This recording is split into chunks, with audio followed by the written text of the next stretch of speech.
Jason, why don't you start us off? Well, good afternoon and good evening, everybody. Welcome to Connecticut Common Sense podcast with myself, Jason Douglas, and Selena Rifkin.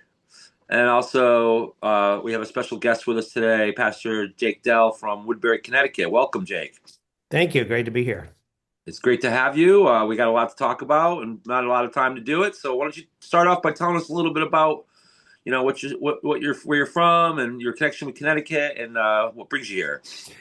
Great. Well, I'm the pastor of the First Congregational Church and Ecclesiastical Society in Woodbury, Connecticut. Maybe we can come back and talk about what an ecclesiastical society is because it has some import on what we're talking about in terms of our freedoms and what we're trying to get back in this state. But this is as I like to say, my second tour of duty in Connecticut. I came here in 1991 to go to college at Yale. Was stayed afterwards, got married, moved to Guilford. Lived in New Haven after that, then moved to New York City, and was came back to Connecticut. Was called back to my current church in Woodbury last November. So was here for 18 years the first time, and I'm back now about 6 or 7 months after 15 years away, and I'm glad to be back. Pastoring an old historic church, an old historic congregational church that was started in the church was the ecclesiastical society was started sometime around 1659 when a division of families, a separation of a group of families from Stratford separated from their church in Stratford and moved up and inland a bit and discovered and founded the town of Woodbury. And that was in about 1659. And then the church was organized in 1670. Interesting. And it hummed along for many centuries until it hit the early part of the 21st century and it ran into some hard times. Like a lot of churches, lost members. People aren't as interested in going to church. The churches have lost sort of their central role in both the life of the town and in the life of families. So they dwindled down to about 10 people. They were considering seriously closing, and in 2019 they almost closed. They voted to suspend worship. And then COVID hit, and I think that was providential. That was probably the hand of God telling them, "Hold on." So they limped along for a couple of years under COVID without a pastor, and then in 2024 they decided they would try one more time. I saw their advertisement late last fall or late last summer, I think, and then I began we interviewed and they called me in November. So here I am. Terrific. Well, how's it been so far? How have you liked it so far? So it's Well, been. I'm loving it so far. It's a great old congregation. We've doubled the size in the last 6 months, so attracting new families, which is great. And it's going well. One of the things that excites me about it is that it was they're really allowing me to preach consistently with my own beliefs. And I was in congregations before that were a bit more progressive, a bit more left of center than I was. I was in a denomination that was certainly trending that way. So I felt sort of like I had my wings clipped. And when COVID hit in 2020, and I saw what was happening to churches, they were being shut down. They were, being told that they couldn't assemble, couldn't worship, and that churches that defied that were being basically persecuted. I knew that I had to start speaking up because I knew that churches, if they didn't stick up for their rights, if they didn't repoliticize, become political again, in some way, shape, or form, they were going to lose what they had. So part of my vision for replanting this church was to preach the gospel in no uncertain terms, but also to re-engage, reactivate that muscle that I think has been atrophied in the life of many congregations for centuries now, which is that political muscle, recognizing that they have a civic voice and a civic role to play. And so I've gone out intentionally and testified against amendments and bills in Hartford, written, many letters, signed many petitions, gotten involved with the religious liberty movement. I was down in Washington, D.C. yesterday at the hearing of the first hearing of the Justice Department's Presidential Commission on Religious Liberty. So And I think people are responding to that. I'm getting families that have had children that they can't, that they've had to homeschool because they won't have them vaccinated, and the state has taken away the religious exemption. So I've attracted families like that, young families that are coming to church. So, the word is spreading that there's something exciting going on, and that there's a pastor who's willing to kind of say things that need to be said, and that maybe other pastors are afraid of saying, and that to touch the third rail, if you will, of the pulpit, which is to not shy away from the political implications of one's belief, one's faith. I have Right. some news that you might appreciate. So I'm currently working on a thesis, and Pew Surveys has documented declining numbers in Mhm. churches for decades. That stopped in Yes. 2020. And Yep. so that's very good. So I think that's a very good sign. It's a good sign. I think, yeah, we're not out of the woods yet or out of the hole yet, so to Okay, speak, no. but that's a good sign. Yep. That's, hey, it's got to start before it, Yep. And in the younger generations, Generation Z and the lower end of the millennials, we're seeing men for the first time coming back to church, because I think there's been generationally speaking, this idea that church is for women. And there's some truth to that, but for the first time in a long time, we're seeing men turn back and become interested in it. Mhm. So why don't you tell us, you specifically, we want to ask you about, we were talking a little bit earlier about that idea that if you are a religious organization that you can't talk politics. Right. Well, Yeah, there's this, I think, a myth out there that 501c3, that you'll lose your 501c3 status if you talk politics. But the fact is that most churches are not 501c3s. They're just churches, and churches are their own category, and they're exempt from taxes, usually by state constitution or state law. It's helpful in part of the organization if you want to deal with the IRS to have a 501c3. So a lot of churches do have some national body or denomination that does have a 501c3 status. But the idea that your local congregation is going to lose its tax status, or that the town of Woodbury or the town of Naugatuck or whatever is going to start charging property taxes, that's not true. I mean, as I said, I'm also it's the first Congregational Church of Woodbury, but it's also the first ecclesiastical society.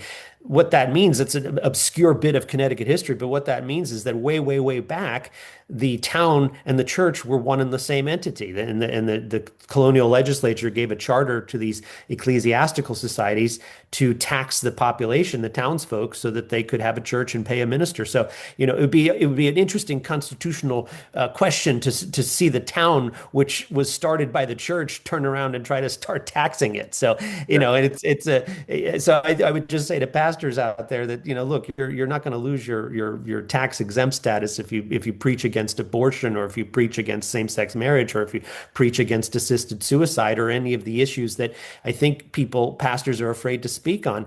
And then the other aspect of that is the Johnson Amendment, which might have, that admittedly might have a little more teeth to it, although I don't think it's ever really been successfully litigated at all.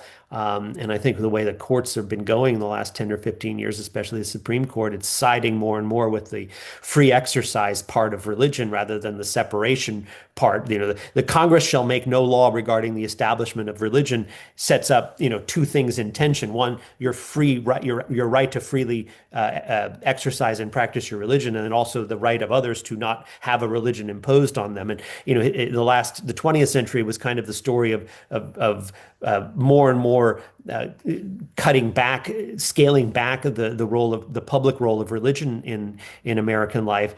The idea being that we were afraid of an establishment. Well, it's trending a bit the other way now, that, well, no, Christians and others really do have a right to freely exercise their religion publicly, right? You can do this publicly. And you're starting to see cases coming out of the United Kingdom where, someone, a man is arrested or a woman is arrested simply for standing in front of an abortion clinic or near one and praying silently, right? I mean, the left has gotten to the point where they're quite literally trying to outlaw your thoughts and your prayers. And so I have no Unless you're doubt they Muslim. will. Sorry? Unless you're a Muslim. Fair enough. That's right. Yes. Unless you're a Muslim. Then the King of England will invite you Come into and his. have lunch with you. Yeah, exactly. So yeah, that's a whole other thing, isn't it? But yeah, so it's the idea that I have no doubt. I think that the left, if it's given its had its druthers, would make the free exercise of the Christian religion more or less illegal in this country. And that was another reason for me to see the political implications, particularly of the lockdowns of COVID, and things like critical race theory and all of that, to see the political implications of that, work that through and say, hey, pastors, hey, churches, if you don't wake up and defend your First Amendment rights, they will be taken from you. Isn't a lot of this misconception based on the concept of that we hear all the time, the separation of church and state? I Sure. think a lot of people that would otherwise kind of agree with us hesitate because they've been misinformed about what That's that right. really means. Not That's just right. And that pastors either. not just pastors, but the people in the pews and anyone else, right, for Yeah. that matter. So that was a lot of the topic of conversation yesterday down in Washington, D.C. at the Religious Liberty Commission hearing, where a lot of scholars came before this blue ribbon commission. And, people were talking about, people like Dr. Phil and Bishop Robert Barron and Ben Carson and the Lieutenant Governor of Texas, quite a few impressive people on this panel. And the scholars that came before them and testified were speaking just to that the idea of separation of church and state is not found in our laws. It's not found in the Constitution. It comes from a letter that Thomas Jefferson wrote to the Danbury Baptist Association, and it was picked up in, I think, the 1947 Supreme Court decision that used that language and said, yes, there really should be this wall between the church and the state, and they used that to begin to eliminate public expressions of religion, particularly Christianity, from the public square. And the most famous example of that, obviously, is the case in 1962 that struck down prayer in schools, and it was the Regent Prayer for New York City, the New York state school public schools, which was you would call it a non-sectarian prayer. It was just a prayer to Almighty God, thanking God for this country, for our freedoms, for our families. It didn't. I think it would be a prayer that almost anyone could say, and you weren't even required to say it. Yeah, that's what I was going to ask you. Yeah. Did that ruling require just prevent an imposition of prayer in school versus the ability to freely pray in school if you want on your own, I guess, is what Well, yeah, it was, the way I understand it is that just sort of like you would begin your school day with the Pledge of Allegiance, and then you would say the Regent's Prayer. And there were cases about whether I think Jehovah's Witnesses brought a case that went all the way to the Supreme Court because they did not want to recite the Pledge of Allegiance. And there was a court decision that said, tough, you've got to recite it. And then that was reversed a couple of years later, I think correctly. But then the pendulum started to swing the other way. There was like, well, you don't have to recite this prayer in school, but you at least have to stand up or, be quiet during it. And then that, the argument was made that, well, it's offensive to me as a non-believer or as an atheist or as a non-Christian or whatever to even be in the presence of people praying. And so then, that was when the Supreme Court started to go in the opposite direction of, we need to, anything that even remotely looks like we're preferencing religion at all, let alone a specific religion like Christianity, but anything that looks like we're giving privileged position to religion needs to go, right? So even the moment of silence came under fire, right? And so, but the pendulum is swinging back the other way with recent rulings. How can you be against a moment of silence? Exactly. Crazy. Right. But yeah, that particular legal issue has morphed a lot over the years, back and forth, like you mentioned. Yeah. But I think it's important people to know that the separation of church and state, in my mind, only means that you can't be now no longer can you be taxed by a particular religion That's right. or have rules set for you by a particular religious order. That part of separation of church and state is really what's the I thought was the heart behind that. Not That's that not not the exactly right. inability to talk about Well, religion that's and it. church. I mean, it's crazy. Of I course mean, we if do you that. think about it, the same Congress that ratified the First Amendment also hired the first chaplains for the United States Congress and set up the chaplain corps in the United States military. Right? So if they really intended for there to be no religion at all, they wouldn't have done those things. That's correct. That's Mm. correct. Well, religion is our founding fathers and even classical libertarians like Adam Smith. He didn't just write Wealth of Nations. He wrote a whole ethical treatise Right. before that. And the idea that we should be able to just go about our business is based on the idea that everybody who's just going about their business Mhm. has a set of morals that we can all pretty much agree on. That's right. Yeah. Like, no, we're not going to kill each other. We're going to be honest with each other. We're not going to, steal each other's marital partners, blah, blah. So that's, and I think that's a lot of what we've lost in the last few years. Basically, the whole second half of the Ten Commandments is something we all should still be able to agree on, right? So, Yeah, well, yeah, I'm not sure anybody's agreeing on the first half of the Ten Commandments. Well, that's it. Yeah. But the second half is, I mean, those are really like the basic rules of how we get along. So, we can argue about what day when we go and devote time to deity, but that's right. And the peculiarly American or uniquely American settlement that we agreed to sometime in the late 18th century with the new Constitution was that we wouldn't test for that, especially at the federal level. Right. We would not require a man to be an Anglican or a Congregationalist or a Presbyterian in order to hold federal office. Right. And I think that's served us well. Yeah. We don't have to have necessarily, like, if you're a non-believer, doesn't mean you can't value Judeo-Christian values, the golden rule, the things that make the foundation of our society what it is. Make us really, that's the foundation of what makes us a civilized society. That's right. So values. Right. And so I think you have to at least give them some homage and teach them and not teach children to hate them, which is, I think, anyone who's come up with the, what is it, the Zinn, I forget, Robert Zinn, or his textbook for Western history is used in high schools all across the country, which is basically a communist text, and teaches children to be suspicious of and to despise our Western Christian heritage because it's apparently the religion of the slave owner and the religion of the white man and all of this stuff. So that's silly. Yep. Do you think there's any hope for schools at this point? I don't know. I mean, I think this is a larger question. I came home I was taking the train home from Washington yesterday, and my phone's blowing up with all this stuff that's apparently going on over in Iran and everything. And I'm thinking, what are we watching here?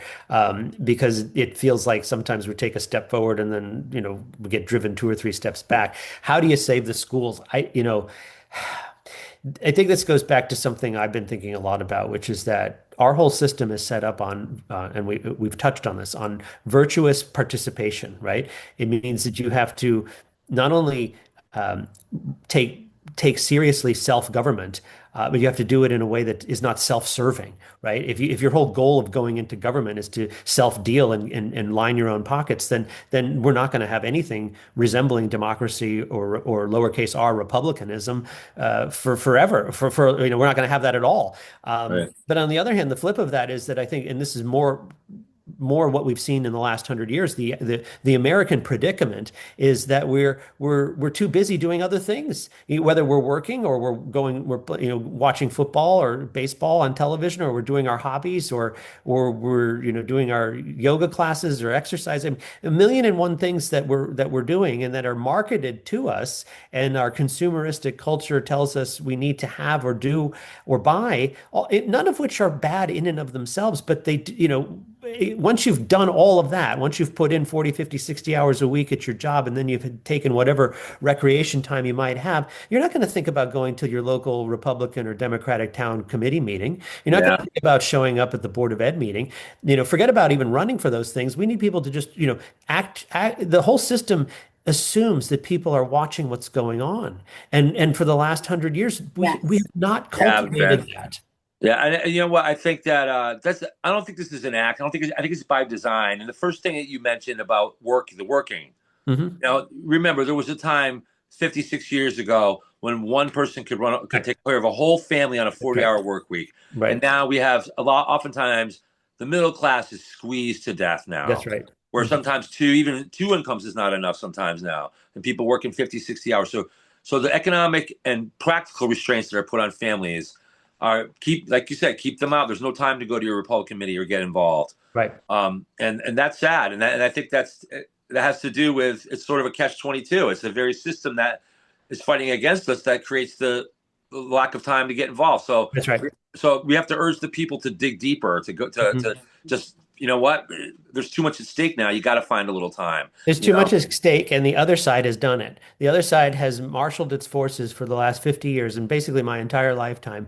You look at what happened in the late 60s and the early 70s, and the radical right? left-wing movements of that era were violent and basically terrorists, right? Well, the FBI broke all that up under Nixon. They arrested these people, they put them in jail, and they put an end to that kind of public street violence. But then what happened is the left got organized. The left went into the academies, the left went into the universities, it went into Media. the media, to the think tanks, to the public schools, and they have been rolling out their propaganda for the last 50 years. But they've also been effective at getting their people organized. They've Yeah. gotten them on the library committee, and that's why we have what's going on in our libraries, right? And we talked Nobody about asked for this. yeah, I know. We talked about saving the schools. Well, they're all Right. over our board of education, town board They're of all over the Board educations, of all over the Education. Yeah. state. You know, I mean, practically speaking, I think you have to insist, I think, on the principle of subsidiarity, which is basically just federalism.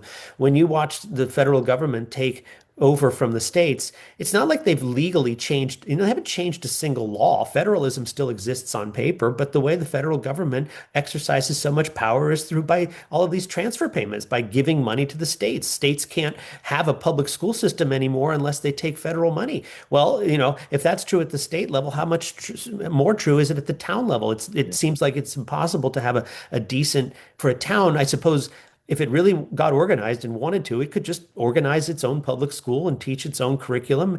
The laws are still, I think, would allow for all of that, but between all of the regulation and the money required, no town is even going to attempt that. So what happens is that power consolidates and it gets sucked out of the towns and consolidates in Hartford, and then Hartford holds on to a little bit of power, but then the rest of it gets sucked into Washington. And that's really, I mean, until we can figure out how to cut that Gordian knot, I don't know we're going to solve any of these problems. hopefully Linda McMahon is doing good work in that area.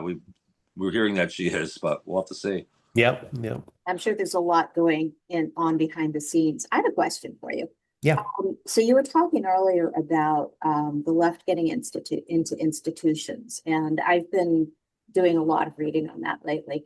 One of the things I read is that that a lot of communist actors were doing their best to influence seminaries. Oh, yeah. And Yeah. I'm wondering what you know about that, because I'd love to hear a little more about that. Well, I think if you look, it goes way back to ideas like liberation theology, which was popular and popularized in Latin America among a lot of the revolutionary Marxist movements.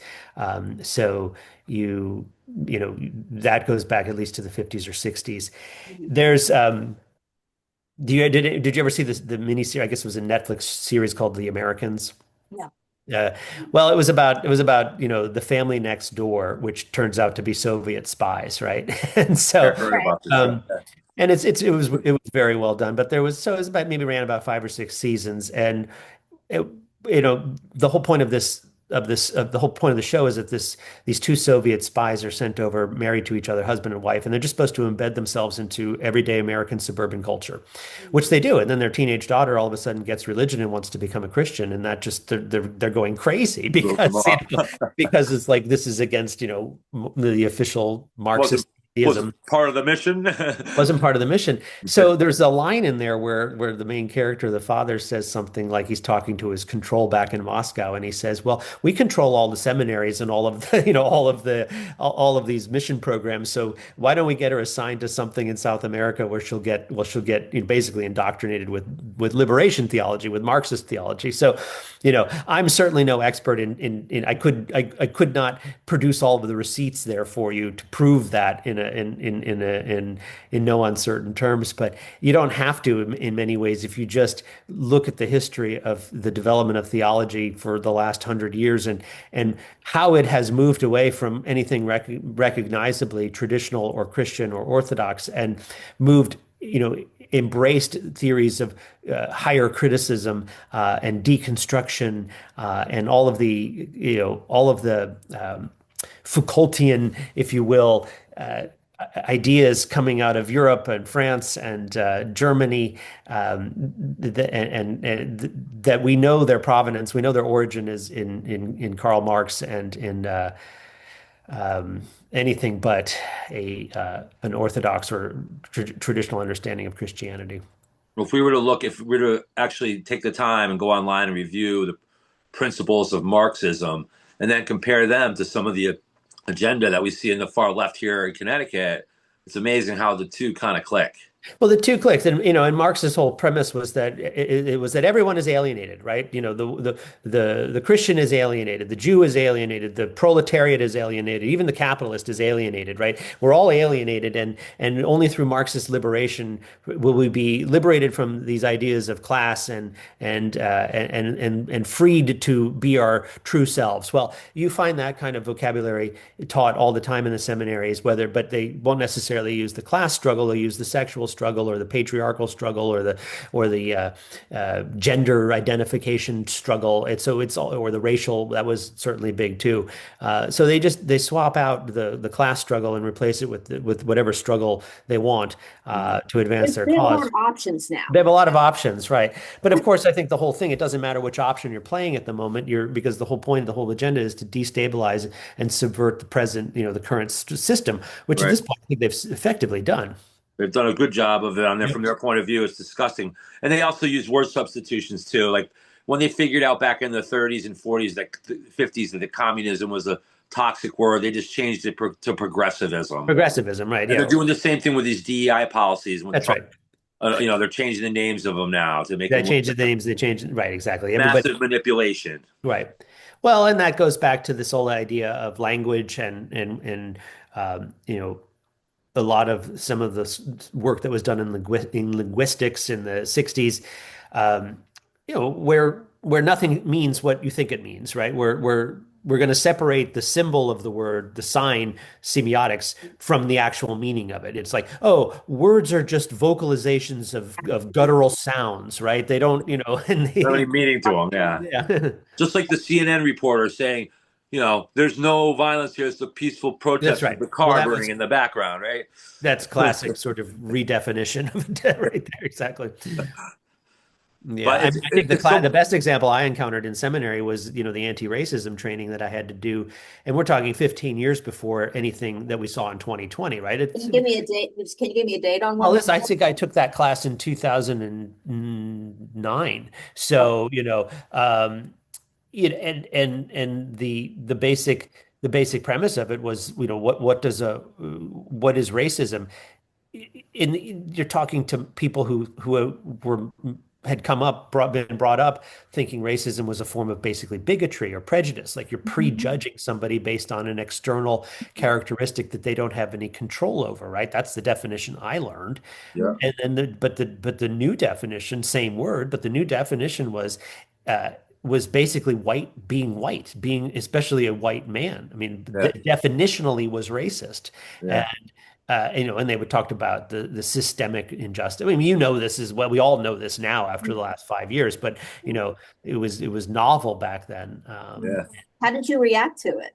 Oh, that was back in the day before everyone had an iPhone or social media. So I reacted in the class by just basically challenging it but at the same time becoming kind of the class clown with it. So, I remember saying something like, "Well, stereotypes can be funny. I mean, you've all seen the T-shirt about Irish yoga, you know." And it's like, so anyway, but I think I don't want to say it, but it really was in some ways a more innocent time because and even wasn't even that long ago, 16 years ago. But Yeah.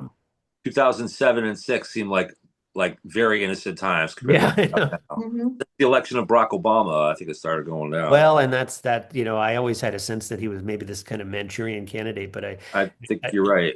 I couldn't really. It was just a hunch. I had no way to prove that. But Even the music, even the pop music went downhill after he yeah, came yeah, in. Everything just started getting cookie cutter yeah. and the same. The creativity of the country just started getting drained. Well, that's it. And yeah, even like every car looks exactly the same now, right? Yeah. It's like- Yeah, my car will it has a sensor on it. So if I supposedly look away from the road, it yells at me and tells me yeah, to keep my eyes on the road. yeah, But I'll be driving down the road, my hand doesn't even move, and the thing starts tick, tick, tick, tick, tick, tick, tick, tick, tick. I'm yeah. I like, know. please stop. Like it's almost like I Chinese know. water torture there sometimes. Yeah, So yeah. I'm glad to see Trump's rolling these things back. And I and, am too. and Yeah. it's so important that there are still, I think, as far as I know, last I knew, about 70% of the American population, if you ask them, they may not go to church, but they still consider themselves Christian That's on right. some level or another. Yeah, And and and so that's why this message is so important in my mind to get people to understand, whether they go to church or not, that a lot of people go to church, probably do services online, I would imagine these days well, too. people do that, and that kind of the precedent for that I think was set in the '80s with the televangelists, right? You could go to church by watching it on TV. Robert Schuller in the Crystal Cathedral, or Jimmy Swaggart, or any of those guys. Yeah. But But certainly since I think fundamentally though, it's hard for like I know growing up myself, the concept of I would hear about religious oppression around the world and things like that, and I would say to myself, well, thank goodness that can't happen here. Not right, only is it not happening here, but it can't not happen here. right, It right. seemed like back in the '80s and back even in the early '90s, growing up as a young adult, like it just seemed like no way. You No, ask and yourself, I it's mean, never going to be like that here. it, And I think a lot of people still feel that way now, even though it is right. happening. That's right. It's happening, and and I think the reason it isn't maybe as harsh as it could be is because you don't have to be harsh if people aren't going. If people aren't even bothering to go to church anymore, then Yeah. there's no reason to persecute them, right? I And mean, don't have to fight. You don't have to have. that's right. And, The but harsh I think truth. but I think, and my appeal to anyone who's listening there and maybe hasn't been to church in a while is like, you don't assume it's still going to be there for you. I mean, the church I'm at right now almost closed the last year. If I hadn't come, it would be closed, Yeah. and it could still close. I mean, we're still very much in a touch and go moment where we're in the process of replanting. We're trying to grow the congregation, but we're not sitting on millions and millions of dollars. We have enough money to pay go month to month is really where we're at. So we need to grow. And this was one of the things I got that really got to me was this whole HB, what is it, 5002, the zoning bill. Yep. So in my first church, I was involved in a real estate transaction. This was in New York City, and the lot was large enough that it could be subdivided, and it was in a densely populated neighborhood, totally, completely developed. And this was the last developable piece of land, right? So the church sat on a lot that was, like I said, easy. We could divide it, and so we went and we proceeded to go through a bidding process, a request for proposals for developers to come in and make bids on it. And so, took several years for that to happen. And eventually, and what the idea was that we'd divide the lot, sell a portion of it, and a developer could come in and build as of right, a 9 or 10 story building, which would be consistent with the rest of the buildings in the area. But that's where I learned a lot about sort of all of this quote unquote affordable housing nonsense, and I say nonsense because talk about language, talk about words that don't mean what they say, right? I mean, Yeah. so, in Manhattan, you don't really have to worry about density because it's already dense. But the developer can come in there, and if he wants to petition the city or the zoning board for an exemption to go taller, or to get around some of the zoning requirements, all he has to do is say he's going to do a certain percentage of affordable housing. Well, the problem is that that's affordable means, what does that mean? To whom? Affordable to whom, right? Yeah. You know, A put a $5 UN in million front of it. home is affordable to Elon Musk. It's not affordable to most people, right? But Right. even a $50,000 home is not affordable to you if you're not making any money at all. So Right. Right. so so the federal government comes up with these things called area median incomes, and they put a pin in the map and draw a circle, and they average the incomes. And they've got some.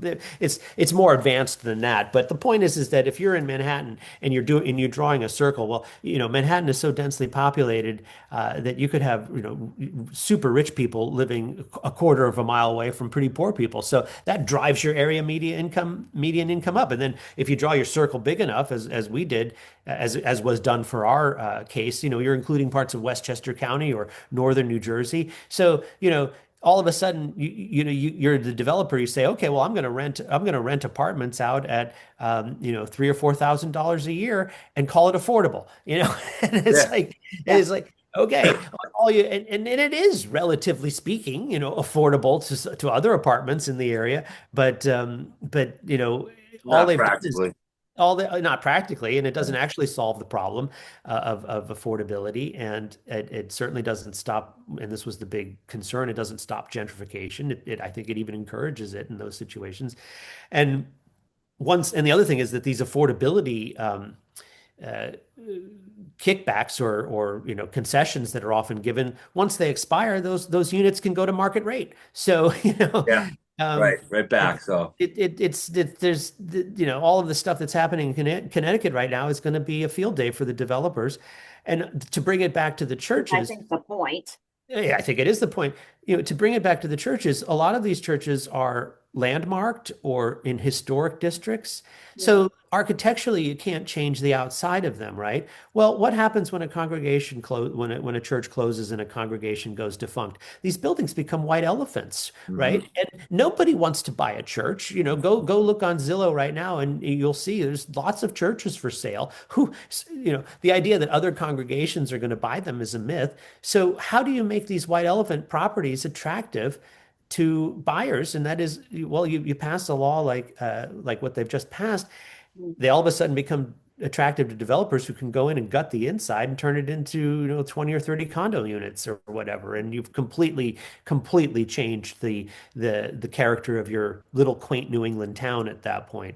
Right. You do that. And this goes back to my appeal of, you've got to get involved, people. It's like, okay, maybe all right, I want you to believe in God. I want you to hear the gospel. I want you to get saved. But there are other like, if you let these churches die, part of your town is going to die with them. Mhm. And it's not just you're losing the history. You're opening up the door for the towns to be fundamentally changed from underneath your feet. And so my appeal to people is get involved with your church, get involved with your town. Mhm. Um, Stop scrolling your phone. We need, yeah, get off your phone and get out there in real life. Yep. One of the crucial things for both, we talked about saving the schools earlier and saving the churches is friendly leadership in the local towns too. Right. And right now, our town councils around the state, some of them are very good, but most of them are got a lot of bad actors in them. Yeah. And so we really need Or to empty concentrate. spaces, or empty spaces. So Right. yeah, so we could think of offering your time. I mean, one of the things when I was growing up was that we did volunteer work. A lot of it was through the church. But I went off and did my own volunteer work, but I never really thought of um, you know, running the town. I gotta tell you, the class I had in high school, the civics class, Yeah. was I couldn't get out of there. I mean, the teacher had this hypnotic voice, and it was like it's like do it. But it isn't like that. And once you start getting interested in it, then it becomes interesting. But Right. think of it as like the same way you think of volunteer work. Right. It's like this is an offering of your time, That's right. and the offering means something to the people that you're giving it to. You're going to meet really cool people, Yeah. or you're going to meet interesting people. Yep. Could be My stepson just got out of the Navy, and I brought him to the Woodbury Republican Town Committee meeting last Thursday. And they gave him gave him a round of applause, and then offered to help him find a job, right? I mean, see, these are the people you want to know. They're helpful people. Yeah, Strength, and also strength begets strength too. That's right. Like a lot of people are afraid to get involved because they do see the backlash from the other side, and Yeah. they want to, and understandably want Well, to and lay let's low. And a lot of people. I think I've talked to quite a few people, including a couple of close friends of mine actually, that have said, "Hey, they're rooting for me, rooting for us, and you got my vote, but that's where it ends because they're afraid of backlash. They have That's families like right. that." Well, But and what let's also call a spade a spade. There's corruption too in some places, and Right. And so, I like, I'd say to those people that um, that's something that is legitimately a thing to be worried about, and more so in the past though than now, because Mhm, there's so much strength in numbers we have going with us now. mhm, We have a mhm. lot of issues like 80-20 issues that are Yes, out there that if we can just not be afraid and people speak up, it's one of those things where if one person says, like Jerry Maguire, I will go with you, that's right. then That's other right. people will go too, That's right. Yeah. and you'll have a trend. And so it's just a matter of those first few coming forward, like Selena and I have, like other people, John Anderson, people around the state have, Hmm. are all coming forward. And so just join us. And if you're not sure, you can feel free to message any of us and just talk Hmm. to us. Any conversation you have with me will be just between you and me, and to start off and decide what you want to do and how you can help. So, and Well, what we I'm had working some with people reach out. is So with some of the other pastors too, to sort of try to get organized so we can, um, get our churches involved, but get our our members involved too. It's like, if the Republican town committee doesn't have it, I think most towns have like 15 seats on that committee. I don't know how many of them are full, right? I mean, if there's empty slots, go get on that committee. yeah. There are towns where there's not even a Republican town committee, right? There's just, that's go, correct. go start one. Selena could tell you about some of these bad Yeah. towns around here with the Republican Towns committees. where the Republican town committee isn't doing any recruiting or Yeah, isn't doing any letting Outreach races, at all. yeah, letting them go uncontested, right? So Mhm. what we need to do, and what I think some of the pastors and I are seeing, is like we need to build, not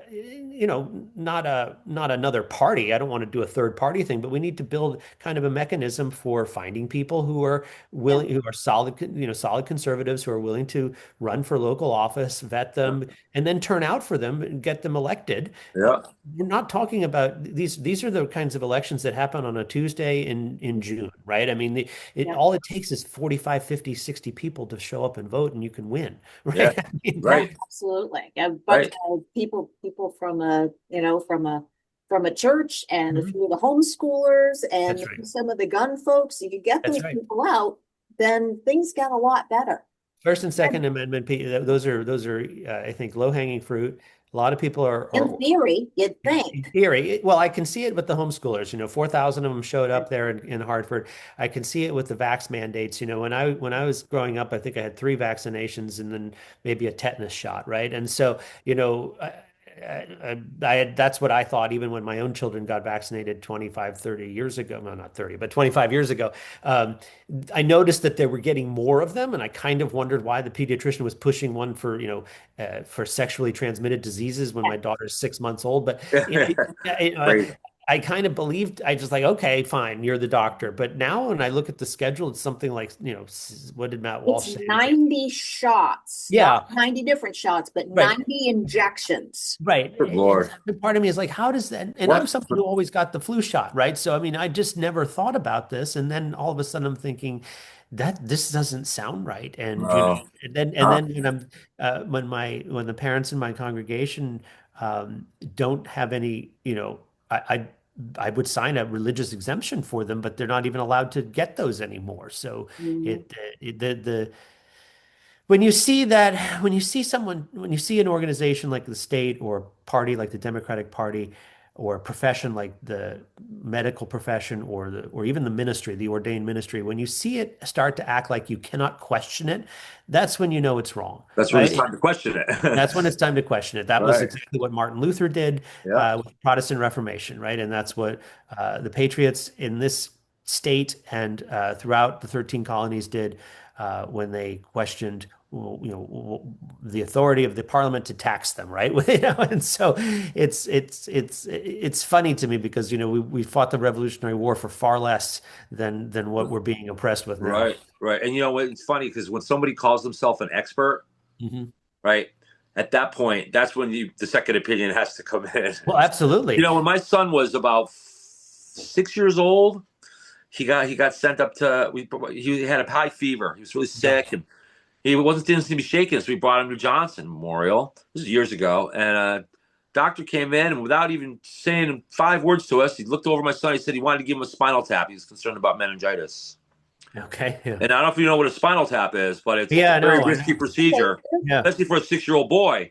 And No. so, thankfully, my wife at the time and I spoke up and started asking him a lot of questions. What's going on? What's this going to mean? And after about 3 or 4 questions, the doctor said, He said, Logan, he said, once you get out of the bed for a minute, he got out of the bed. He said, Logan, he said, do me a favor, jump up in the air, right? So my son takes a little jump up in the air and he sits him back down. He says, okay, he doesn't have meningitis, doesn't need a spinal tap. I said, do you mean to tell me you're about to stick a 6-inch needle up my son's spine when you could have just had Yeah. him do a tiptoe through the tulip on the hospital floor, buddy? Yeah, I Wow, know. get my son out of here. I know. Yeah. Yeah, So it's you got a sad. question. I guess my point of the story is um, don't accept what you're being told is the common ground or what's the consensus or what's the way to go, because look Right. where that's got us. It's got us men and women's sports. It's got us in all I these know. crazy things. So Yeah. you Well, know and I say that as a professional in one of the old professions, the ministry, right? And it's just very sad to me. My stepson once, when he was looking at the pictures of all the ministers on the wall at my last church, he said, "Wow, this was really once a respected profession, wasn't it?" yeah, And it's true. I mean, it really was. And so were doctors, and so were judges, and anyone who was in one of these positions. I mean, I'm 52 years old, so Generation X, and I very much remember as a young child thinking that people in trusted positions would never lie. They wouldn't do that. right, yeah, And I mean, some of that is just naivete and innocence of a young boy, but another part of that is like, no, our culture, we've lowered our standards, and and the professions are not held to the standard they once had. And the principle of do no harm in medicine, what happened to that? What happened to the doctor saying, yeah, get a second opinion? I mean, all during COVID, none of us were allowed to get a second opinion, right? And right, same with the ministry. All of these Protestant ministers who have inherited this wonderful tradition of Martin Luther of challenging authority and demanding that it give an account of itself to a higher authority and prove that what it's saying, that what a preacher is saying is truly from the Word of God rather than just from the mouth of the Catholic Church or whatever. You've got these Protestant ministers now just saying that men can be married to other men, or that boys can be girls, and they're part of the problem now. right, I think I mean, that could just be part of the problem of, the industrial world and Mhm. the split between meaning and reason. Yep. And that's, I don't know if I imagine you're familiar with Jordan Peterson. Yes, of course. Right. Yeah. So, yeah, I mean, and that's one of the things he talks about is that these are two different things. And maybe some of what happened is that some of the denominations didn't follow up with that explanation. It's like they didn't make that distinction, didn't say, no, we're not going to say that, yes, the world is 4,000 years old, because, that was a problem for me when I was a kid. Mhm. It's like, Yeah. well, here's my great book of dinosaurs, and I'm super Right. excited about it. And who doesn't like dinosaurs? Well, my Right. babysitter did. Right. And I was like, no, those are all fake.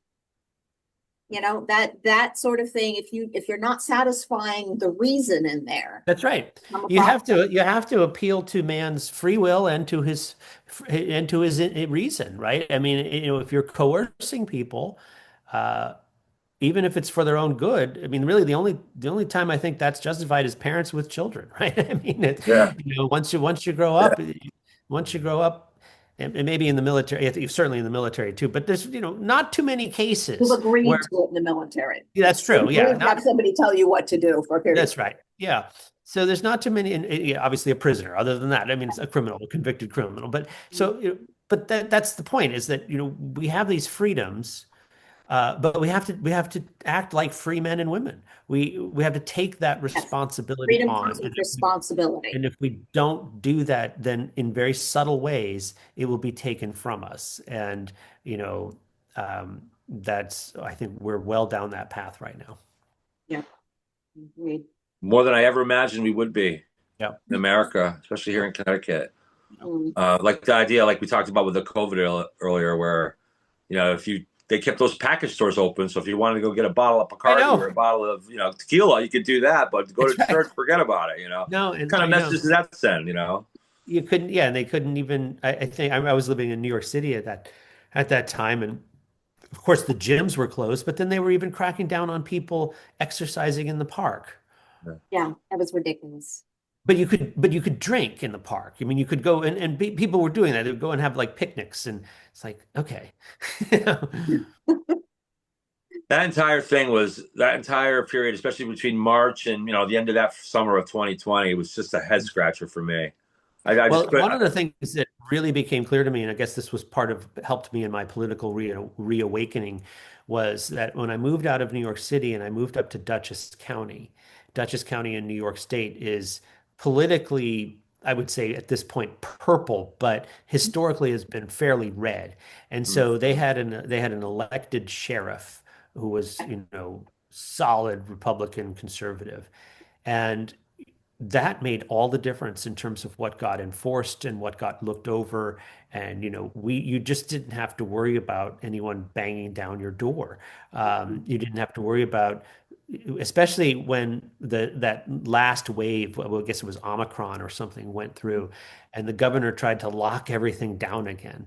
And most of us were just like, no. And So the sheriff said, I'm not enforcing this anymore. Right. And Yeah.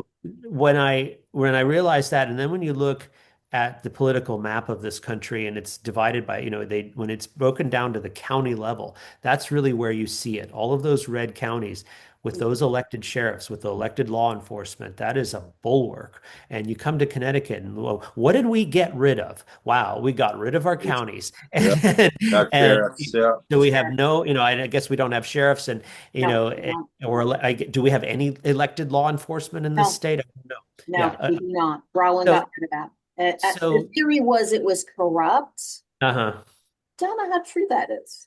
Yeah. And, Well, it's well, just and another example of accusing somebody else of what you're doing. right, Could have right. been.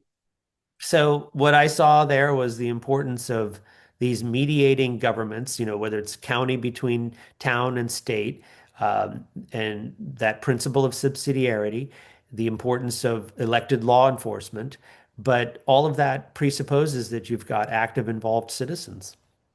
Yeah. How is Woodbury right now politically, Jake, in terms of the the council, the board of education, and is it pretty I good? haven't. So I don't have any children in the schools, so I haven't had as much of an insight into what the Board of Ed is doing.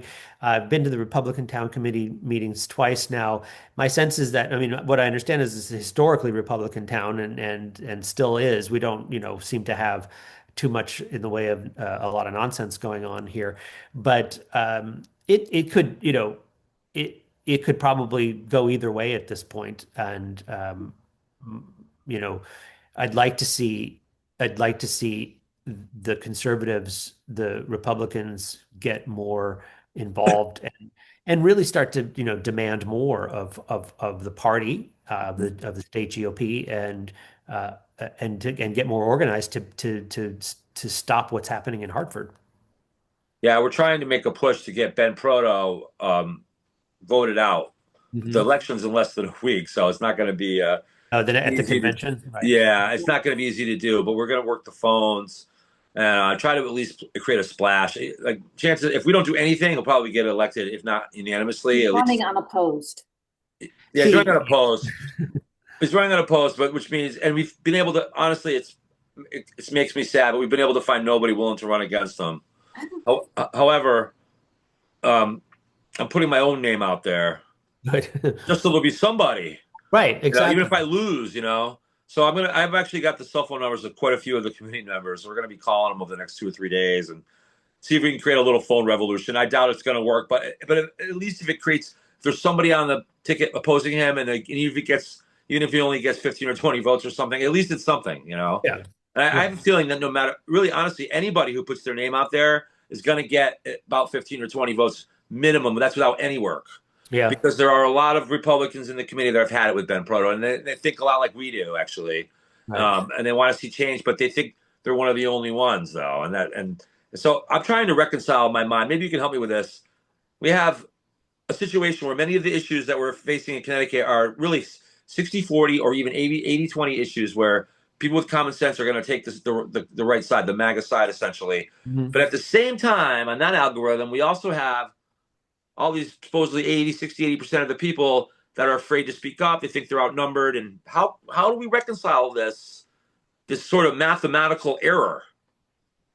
You know what I'm saying? I know what you're saying, and I'm trying to figure that. I'm trying to get my head around that myself. That's not easy. It's not easy. I think that courage begets courage, though, and just the fact that I've been willing to speak up, so many people have come to me and thanked me for that, and they're starting to speak up too, or at least they're standing behind me, which makes me feel like I have, I Yeah. can keep doing what I'm going to do or doing, and that's helpful, right? I mean, so I think we just have to speak up more. I've been pleased to see how much pushback there is to the HB 5002 bill, Yeah. the zoning bill, because that Democrats don't want that to happen. I mean, come on, you don't want Greenwich to be destroyed. I mean, Right, it's right, West right. Hartford. Come on, people. I just drove through West Hartford the other day, and I heard about Max's Oyster Bar for 20 years, so I finally went. But I get in there, and the big town, the flag at the center, the flagpole at the center of town has the American flag, but then a huge Pride Progress flag on it too. And I'm thinking, okay, this town, I can't spend more than 20 minutes here, probably. Yeah, yeah.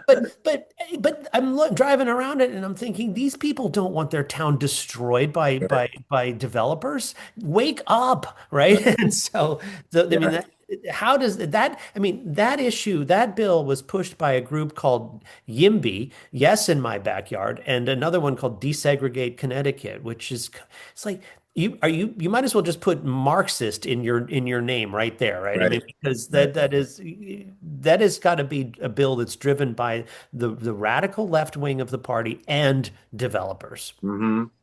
That's why the phrase common sense is the best Right. selling point for people. I mean, this That's stuff right. is common sense. Right. And I think most people do understand local control. And if you can explain that to them on a level on the different issues and how it applies, people will And, hopefully and stick with it. And this is where this is if America has succeeded at anything for 250 years almost, it's this. If you give people local control and you don't mind each other's business, if you go along to get along, then we can actually accomplish great things, Hmm. We I have as a Christian, I have a very definite idea about a lot of things and the way people should live. But one thing I don't believe is that I can force you to do that or force you to believe the way I believe, right? Right. So local control of the churches. There are, 5 churches in Woodbury. We don't tell each other what to do, right? Right. We have different beliefs. And the more we can build reclaim a system where we can have the right to freely associate with people that share our values and beliefs, but at the same time have tolerance for others. That has been the formula for success, right? And what is happening now is that is being stripped away. Yeah. And power is being taken, sucked out of these towns, consolidated in Hartford, Yeah. and we're being that's driving people away, driving people out of this state. If my church closes in the next few years, it will be because of bills like HB 5002, Right. and the vax mandates and all of that stuff that are driving the young families that I need for this church to grow out of the state. Yeah, absolutely. And it will continue to do that if we don't stop it. And another thing is, even if someone who's not as religious can take value in the fact in the idea of freedom of religion and the idea of how important it is fundamentally for people to have something to have faith in, to look up to, because without that there's nobody else to look up to except maybe the government, and that's really That's really a what very they poor want. choice. That's Very exactly right. important core issue. Very poor choice. Well, Yeah. I gave a class on that a couple weeks ago for the adult Sunday school, and basically the whole theme was if God is not your father, then guess who is going to be? The state. Right. Yeah, absolutely. And that's really why why they do the things they do. That's why if Yeah, you look at the that's, policies that they put forth, it is an attempt to undermine religion. So, Yep. Yep. well, I'll tell you, it's again, this thing has gone down on a slope over the last 15 years that has shocked me. It's got me, forced me to get involved.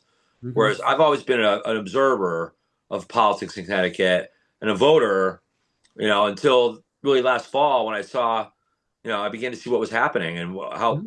how bad it is. And honestly, the opposition, the Marxist, I'm starting to, I don't really want to call them the Democrats anymore. Like I Right. call them the Democrat/Marxist Party because that's what they've become. Mhm. And a lot of times when you expose, this is an old kind of a biblical story about the succubus. You heard the story about Mhm. the succubus?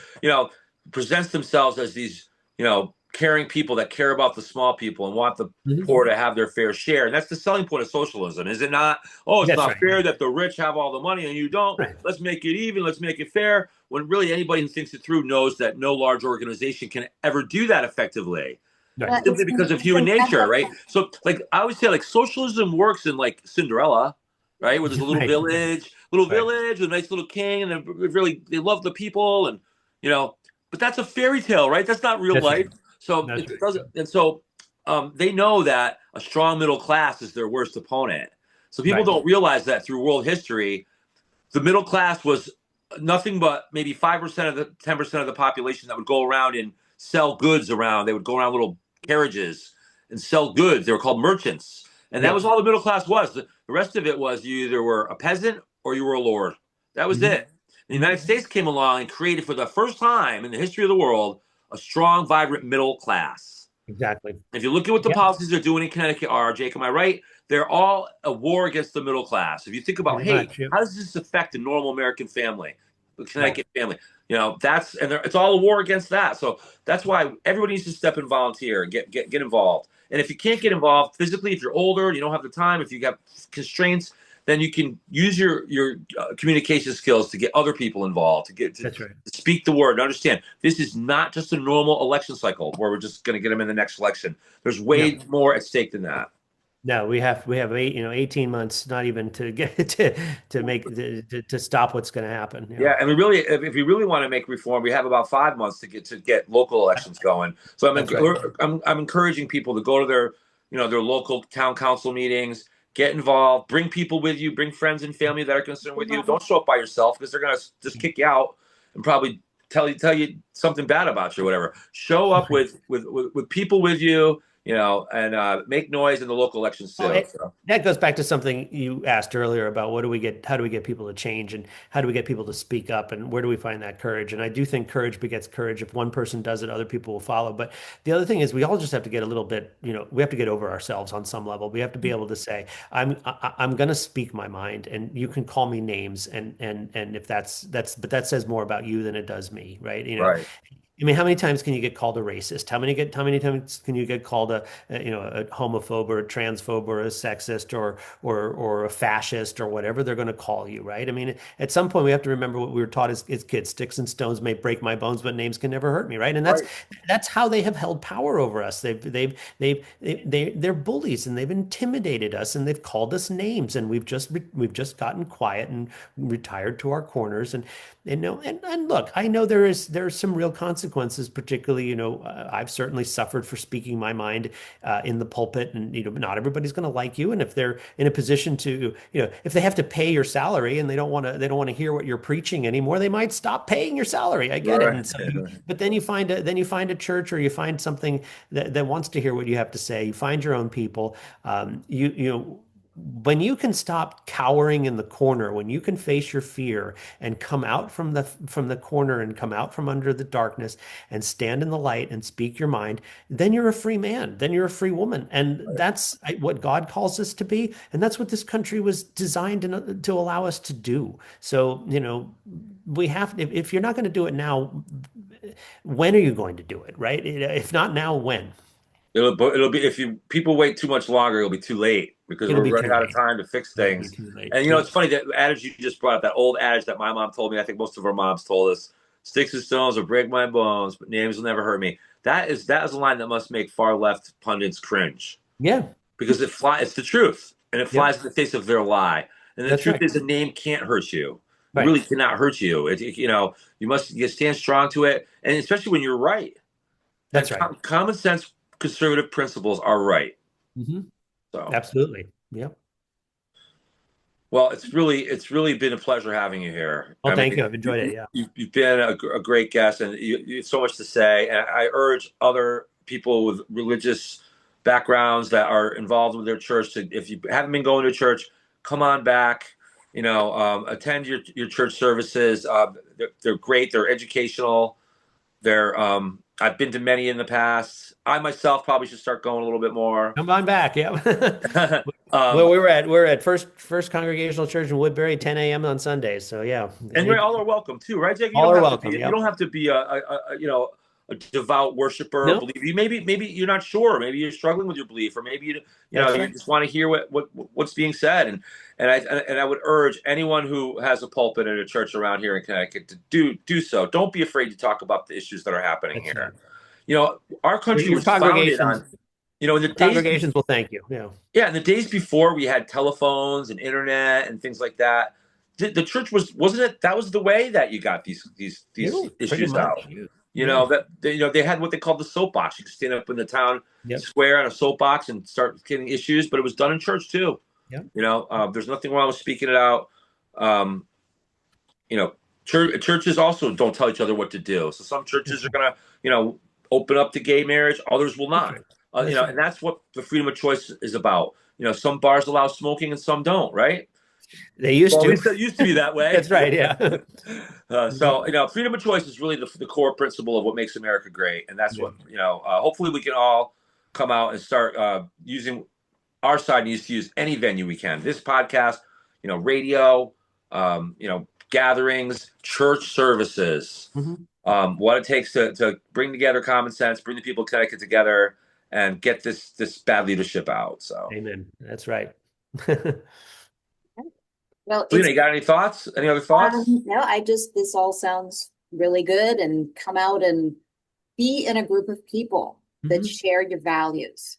That's Come down to the Cadillac Ranch this weekend on the 21st. We're having That's right. another Yes, event. Cadillac Another Red. event. Okay, good. Yeah. Yep. It's Yep. it's Saturday fun. It's a noon. lot of fun. So I'm probably not going to be there because I'm driving back from Maine that day. But if I leave early enough, I could drop it.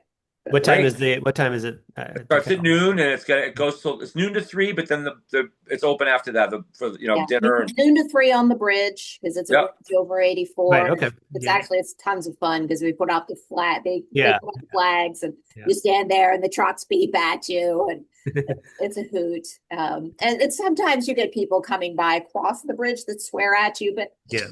oh well. That's We're right. also going to have we're going to be doing more events like this as we go through the rest of this year and next year, especially. There are a lot of local events we're going to be organizing. We are organizing town by town. We have a point. Jake, we talked to the other day. We want you to be our guy for Woodbury. We're going to have a point of contact in all the different towns around Connecticut. We're going to be organizing events. And I also want to take a minute we do have 3 great candidates for Congress coming in Connecticut. We have John DeBarros, we have Amy Chai, and we have Chris Lancia running for 3 of the 5 congressional districts here in Connecticut. It's important that we all get behind these 3 candidates. One of them is running against DeLauro, and we're running against Hayes. John DeBarros out of Waterbury is running against Hayes, and these representatives from Connecticut we have in place right now are disgraceful. Yes. They're disgraceful, and it's imperative that we get them out of office. So I know they're going to be showing up at those events at the Cadillac Ranch, and we're going to have them come to other events around. Come down and meet them. They're going to be your representative in Congress once we can get them in there, and they're going to help make America great again. So Sounds good. Good. All right. I look forward to seeing you again soon. yes, Excellent. Yes, please come back. Well, but we'll have you on again for sure. sounds good. Okay. Thanks, Bye, Jake. everybody. Bye-bye. Goodbye, everybody. God bless Connecticut. God bless America.